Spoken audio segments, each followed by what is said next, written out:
मेरे प्यारे 12th standard science physics right प्यारे प्यारे बच्चों, मेरे प्यारे प्यारे बच्चों, ऑल वेल, सब मजे में।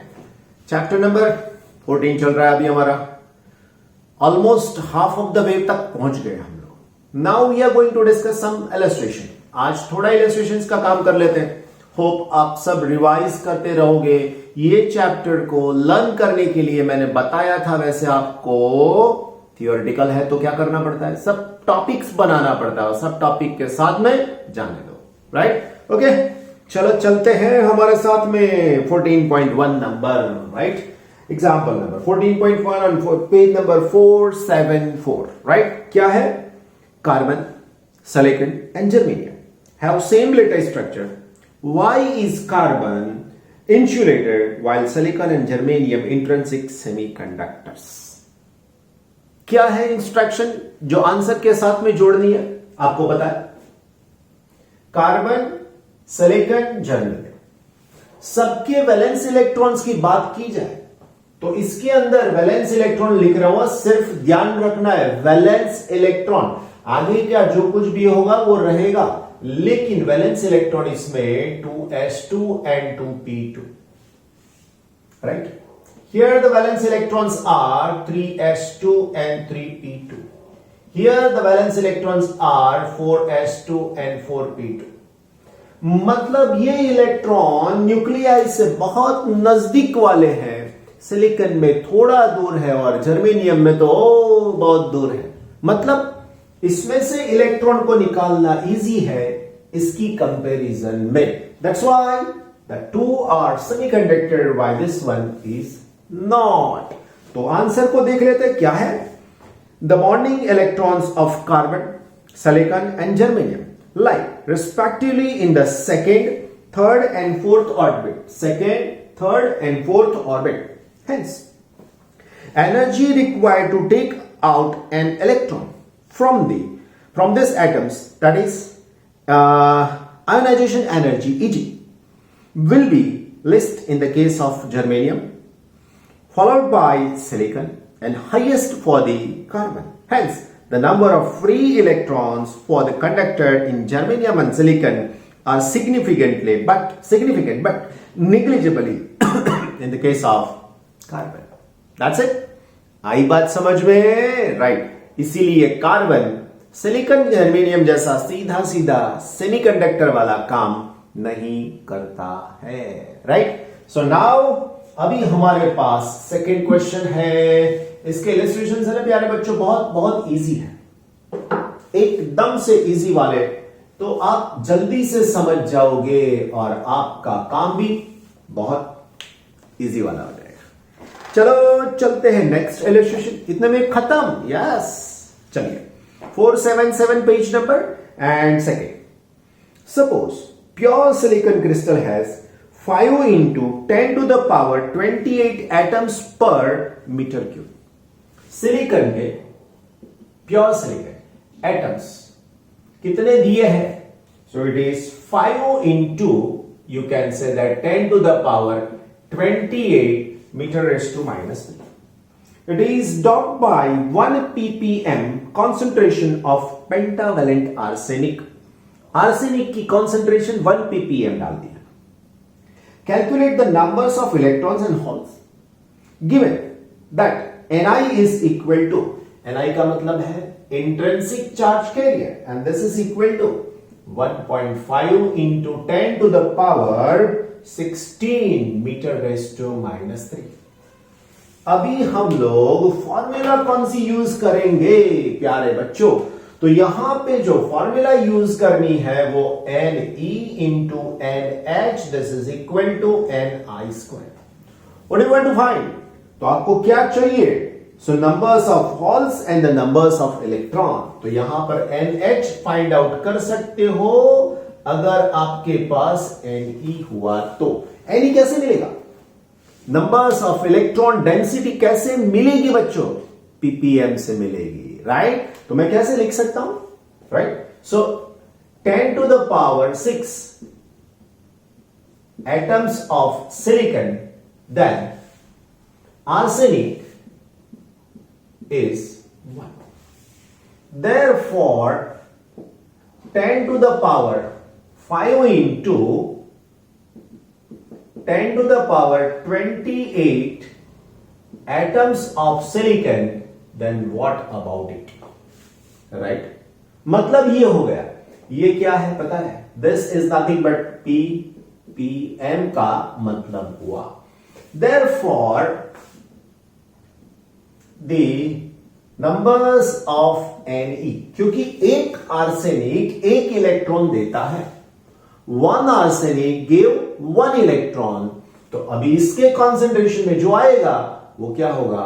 इलेक्ट्रॉन उतना दे सकता है. So numbers of arsenic atoms, it is equal to 5 into 10 to the power 28 into 1 divided by 10 to the power 6. So it is 5 into 10 to the power 22 meter raised to minus 3. Right? So आप क्या बोल सकते हो? 1 arsenic give 1 electron. Therefore, this Ne is equal to 5 into 10 to the power 22 meter raised to minus 3. बस value रखो, answer ले जाओ. तो यहां पर नंबर्स ऑफ होल दे सकते हैं आपको. So numbers of hole. So this numbers of hole are, it is equal to, okay, मुझे यहां पे नहीं लिखना चाहिए था, यहां पे लिख सकता हूं. Right? Numbers of holes. So this is equal to Ni. Ni का मतलब आपको दे दिया है 1.5 into 10 to the power 16 and उसका square divide by Ne, numbers of electron 5 into 10 to the power 22. Square करो इसका, तो इसका स्क्वायर करोगे तो हो जाएगा 2.25. 10 to the power 16 का स्क्वायर करोगे प्यारे बच्चों 32 divide by 5 into 10 to the power 22. Answer मिलेगा 10 to the power 10 metre raised to minus 3. Calculation आपकी जिम्मेदारी, चलते रहो. राइट? हो गया काम. प्यारे बच्चों, नेक्स्ट हमारा इलस्ट्रेशन है 14.3. क्या है? सिर्फ समझना है. Can we take one slab of P type of semiconductor and physically join it with another n type of semiconductor to get pn junction? तो सिर्फ हाँ या ना में आंसर नहीं देना है बच्चों. एक ये हमारे पास p टाइप सेमीकंडक्टर है, ये दूसरा हमारे पास n टाइप सेमीकंडक्टर. क्वेश्चन ये पूछा है कि अगर आप ये दोनों को क्या जोड़ के pn जंक्शन डायोड बना सकते हो? यस और नो. तो आंसर है नो. क्यों? रीजन ये है कि अगर आपने इसको ज्वाइंट भी किया तो ये लेवल के ऊपर, एटॉमिक लेवल के ऊपर, बहुत बारीक लेवल के ऊपर रफनेस होती है. And due to that roughness what happened? Due to that roughness the conductivity is not proper. Conductivity properly आपको नहीं मिलेगा. इसीलिए क्या किया जाता है मालूम है ना? So reality is this one. You have one P type of silicon. Then करना क्या है? करना ये है बच्चों कि इस साइड से आप क्या करोगे? इस साइड से आप एन टाइप इंप्योरिटीज आर्सेनिक डाल दो, बन जाएगा डायोड. तो एक साइड में पी होगा, दूसरी साइड में एन बन जाएगा. राइट? आई बात समझ में? ओके, बिल्कुल थ्योरी है.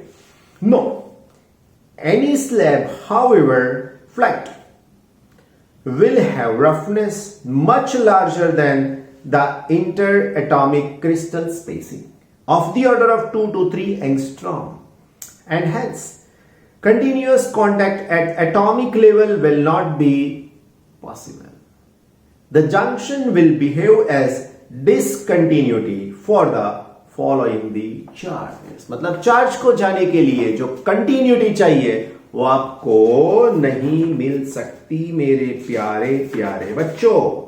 अभी आते हैं हम लोग क्वेश्चन नंबर 14.4 के ऊपर. राइट? तो क्या है उसके अंदर वो जरा देख ले. ये निकाल दे आपके लिए और ये हो जाएगा नंबर 14.4. 14.4. राइट? क्या है क्वेश्चन? देख लेते हैं. देखिए 14.4. The VI characteristics of silicon diode as shown in the figure 14.17. Calculate the resistance of the diode at ID that is equal to 50 milliampere and VD that is equal to minus 10 watt. तो ये question का answer समझने के लिए आपके पास ये graph का होना बहुत बहुत जरूरी होता है मेरे प्यारे बच्चों, right? This is the area where we draw the reverse bias characteristics and here we draw the forward bias characteristics. क्या है ग्राफ में? यहां से थोड़ा सा पोर्शन ऐसे दिया है, राइट? ऐसे. Then after it is sharply increased like this, right? ये जो वैल्यू दी है 20 के ऊपर यहां पर, this value is 0.8 and here other value that is given to you that is 0.7, right? ये वोल्ट है. According to that the current is nothing but यहां पे जो करंट है वो 10 है एंड यहां पे जो करंट है वो है 20, राइट? ये हो गया फॉरवर्ड बायस. अभी रिवर्स बायस के अंदर आपको ऐसे दिया है, देखिए, राइट? यहां पर करंट माइक्रो एम्पियर में है और वो है यहां पर 1 micro ampere. This current is in milli ampere and here the voltage that is -10 volt. अभी कंडीशन, यहां पे कंडीशन पे देख सकते हो कि आईडी कितना है आपको मिला हुआ. सो आईडी इज इक्वल टू 15, मतलब इन बिटवीन कोई वैल्यू आपको दे दी है, right? So consider the part A B. ये पार्ट को मैं नाम दे दूं A B. This 2 point that I consider. बस काम हो गया बच्चों आपका. As shown in the figure, initial graph of IV characteristic for the PN junction diode, initially the part is not the straight one. That means it's not obey the Ohm's law. But if we consider this portion AB, then it is a straight line. ये कैसा बन जाता है? Straight line बन जाता है. This portion is a straight line one. कैसा हो जाता है? Straight line बन जाता है. बस आपका काम खत्म. If it is a straight line, ये straight line बन गई तो you can use the Ohm's law. बस यही बात नीचे लिखी है, देखो. Considering the diode characteristics as a straight line between the I is equal to 10 ampere and the 10 milliampere and the 20 milliampere passing through the origin, we can calculate the resistance by using the Ohm's law, right? So R forward bias, first जो calculation करना है R FB. FB का मतलब Facebook नहीं भाई, forward bias. So it is equal to delta V upon delta I, right? ऐसा ही होगा ना? Because you know so V is equal to I into R, so R is equal to V upon I. So delta V, this is the difference. So it is 0.8 minus 0.7 divided by 20 minus 10. 20 minus 10. So it is 0.1 divided by, you can say that.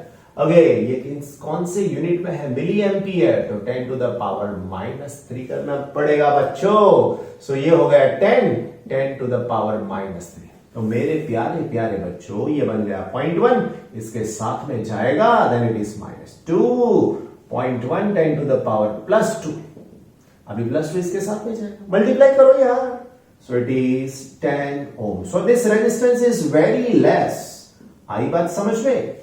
Now the resistance in the reverse bias condition. So आप लिख सकते हो RB reverse bias.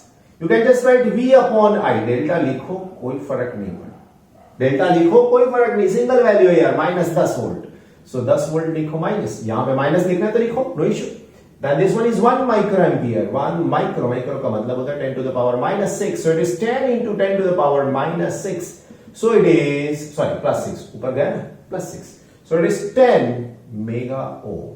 ऐसा लिख सकते हो. Or you can write 10 to the power 7 ohm. क्या मालूम पड़ा? Diode can pass the current only in the forward bias because its resistance is very less. Diode can't pass the current in the reverse bias because its resistance is very high. Forward bias में resistance बहुत कम है, reverse bias में highest value वाला resistance है. बस काम दौड़ने लगेगा, है कि नहीं? बस हो गई बात, देख लो, right?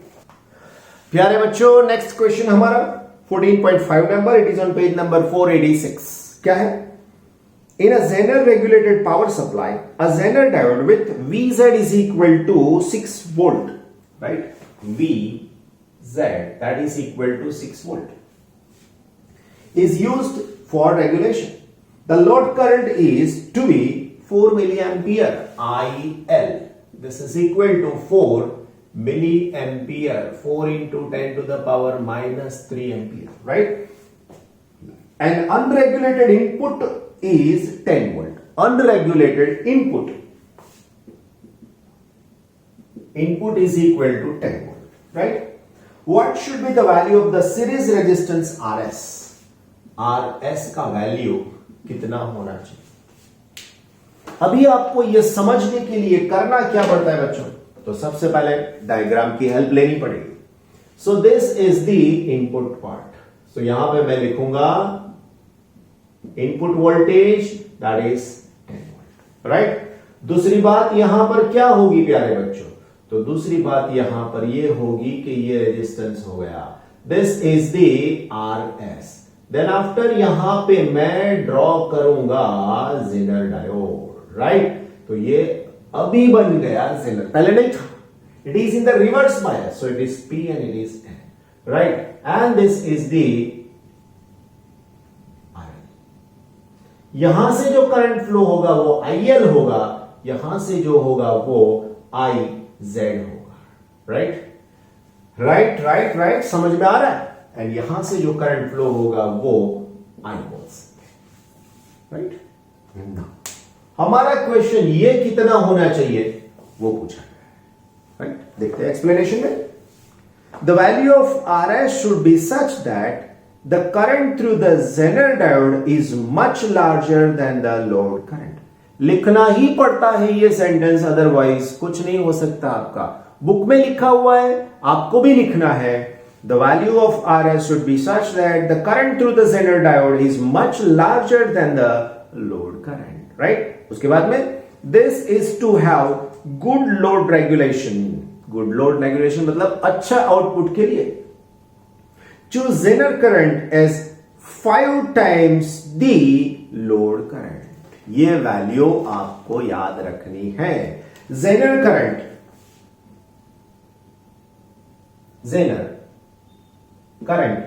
IZ is 5 times the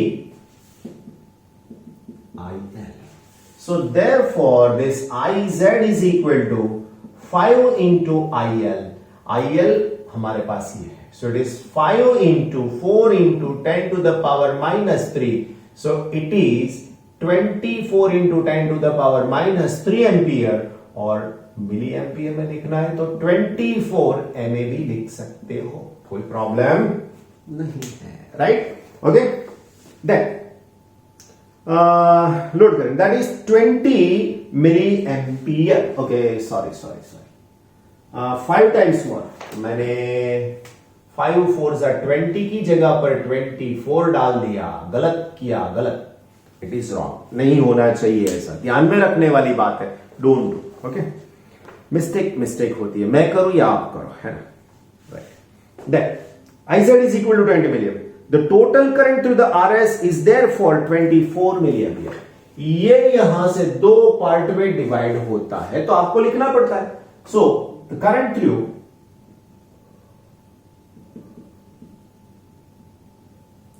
through RS is I is equal to IZ plus IL. So therefore this I is equal to IZ कितना होगा बच्चों? So IZ होगा 20 plus IL कितना होगा? अरे यार 4 है. So it is 24 milli ampere. हो गई बात? 24 मिली एम्पियर, राइट? नाउ उसके बाद में the total current through the RS is that what 24 milliampere. The voltage drop across RS is, देखो इनपुट दे दिया 10 आपको आउटपुट कितना चाहिए, 6 वोल्ट का, क्योंकि ये तो 6 देने ही वाला है ना। Output voltage VO is equal to 6 volt, तो ये तो आपको मिलने ही वाला है। Don't worry about it, don't worry about it, 6 volt मिलने ही वाला है, चिंता मत करिए। So here what can we say, हम लोग ये बोल सकते हैं voltage drop across, voltage drop across RS is 10 minus 6 that is 4 volt, right.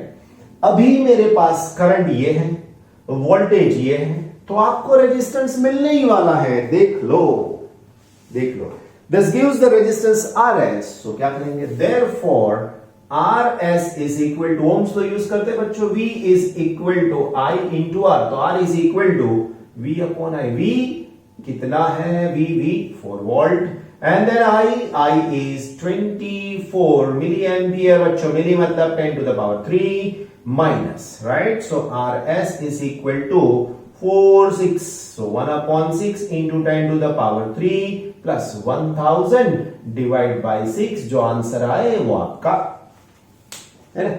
तो हो गई बात। तो हमारे पास द नियरेस्ट वैल्यू, ओके 167 ओम मिल रहा है आपको, 167, ओके कोई बात नहीं, चलो 167 एग्जाम में पूछा है, ये आपका आंसर होगा, राइट। और क्या लिखा है, और लिखा है the nearest carbon resistance value is 150 ohm, so a series resistance of 150 ohm is appropriate, note that slight variation in the value of the resistance does not matter। क्यों, अरे बच्चों आपने 5 टाइम्स ज्यादा लिया है, तो अकॉर्डिंग टू दैट थोड़ा बहुत वेरिएशन चलता है, राइट ना। Okay, is no matter, what is important is that the current IZ should be sufficiently larger. तो यहां से IZ लार्जर मिलना चाहिए, जो आपने ऑलरेडी ले लिया है, राइट। तो ऐसे अच्छे वाले सम्स आपको मिल जाए। नेक्स्ट क्वेश्चन 14.6, प्यारे बच्चों क्या है, the current in the forward bias is known to be more in milli ampere then the current in the reverse bias, microampere. What is the reason then to operate the photodiode in the reverse bias. आप बोलोगे sir forward में apply करो, reverse में apply करो, हमको क्या, हमको तो सिर्फ सीखना है, समझना है। नहीं बच्चों, रीजन समझना पड़ता। एक एग्जांपल देके समझाओ बहुत अच्छे से, ऐसा समझो आप बड़े हो गए, बहुत अच्छे से आपने अपनी विश जो थी वो वाली ब्रांच में एडमिशन ले लिया, अच्छी वाली कॉलेज में, बहुत अच्छा पढ़ लिख के आप बहुत मतलब अच्छी पोजीशन के ऊपर बैठे, अच्छा पैसा कमाया। ऐसा समझो कि आपके पास 1 करोड़ रुपया है, समझो आप कमा भी सकते हो। Don't under estimate your self, फिर से बोल रहा हूं, don't under estimate your self, you can earn, right. तो मैं क्या बोल रहा हूं, अगर आपके पास 1 करोड़ रुपया है, देन किसी ने आपको 100 रुपया दिया, तो वो टाइम के ऊपर 1 करोड़ रुपये के हिसाब से 100 रुपये बहुत बहुत कम है, कोई इफेक्ट नहीं है, कोई मायने नहीं रखता है। लेकिन ऐसा समझो कि आप कहीं से गुजर रहे हो, किसी ने आपसे मदद की, गुहार की, और आपने उसको 100 तो छोड़ो 10 रुपये भी दे दिए, तो उसके लिए वो बहुत बड़ी अहमियत रखता है, क्योंकि उसके पास कुछ है ही नहीं और उसको 10 रुपये मिल गए। 100 दिया होता तो हो बहुत बड़ी बात बन जाती, राइट। तो वही बात यहां पर होती है। In the case of P and N type of semiconductor, the majority charge carriers are electron and the hole. So if the numbers are increasing in the reverse condition, then it will not affect more. But if you connect in the reverse bias condition, then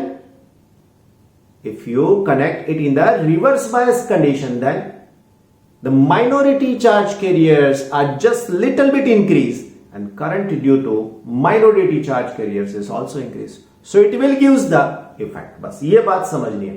forward bias में current majority charge carrier से मिलता है, reverse bias में current minority charge carrier से आपको मिलता है। Fine, देखते हैं answer. Consider the case of n type of semiconductor. Obviously the majority charge carriers are n electrons, Majority charge carrier density N is considerably larger than the minority charge carriers, that is whole. That is N is greater than P. Okay.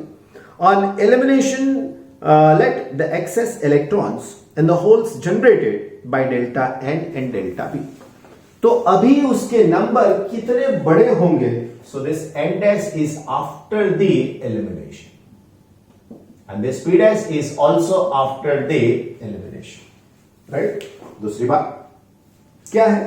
Here N dash and P dash are the electron and the hole concentration. Concentration का मतलब numbers per unit volume.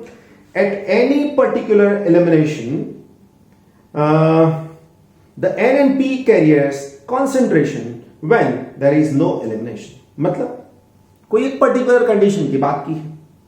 Remember delta N is equal to delta P, क्योंकि वो light से generate होता है ना, तो जितने इलेक्ट्रॉन उतने होल मिलेंगे. सो N is greater than P, hence the fractional change in the majority charge carriers delta N by N would be much less than